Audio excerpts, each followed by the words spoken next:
এটা হচ্ছে emergency throw bag.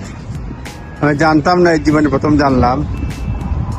এটা হচ্ছে ডায়াল করতে হবে, কেউ যদি পানিতে পড়ে যায় ফায়ার সার্ভিসে করতে হবে, 999 বলে ফায়ার সার্ভিসে করতে হবে। লোকেশন N8 বললে তারা আপনাকে একটা কোড দিবে, তাহলে বক্স ওপেন করবেন, তারপরে থ্রো লাইনটা রিমুভ করবেন, তারপরে neck of the throw line bag open করবেন, ব্যাগটা ওপেন করবেন, grab open the end of the bag with throwing hand দিয়ে অফ করবেন, grasp rope firmly on the other hand, দড়ি ভালো করে ধরবেন, keeping hold of the end of the rope, throw bag to person in water.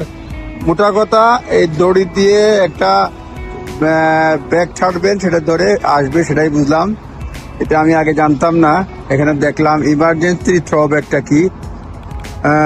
Life saving equipment নিয়ে আপনার মানে কেউ যদি পানিতে পড়ে যায় তাহলে এইভাবে উদ্ধার করা হবে। এই দেখেন, এইভাবে উদ্ধার করা হবে এবং এটা ইমার্জেন্সি থ্রো ব্যাগ বলা হয়। 999-এ ফোন করবেন কেউ পানিতে পড়ে গেলে, তারপরে বলবেন ফায়ার সার্ভিস, তারপর লোকেশন বলবেন, লোকেশন বললেই তারা কোড দিবে, এটা ওপেন করবেন, ওপেন করে আপনি মানুষকে বাঁচাতে পারবেন। এই দেখেন লেখা আছে, জায়গায় জায়গায় দেয়া আছে, দেখতেছি থ্রো ব্যাগ। এই হচ্ছে আপনার এটা টাইন ব্রিজের নিচে, এটা যে কনফারেন্স সেন্টার আদার পার্টিতে। এইখানে লেখা আছে কাহিনী, ব্রিজিং দি টাইন, নিটিং কিটি ওয়েক্স,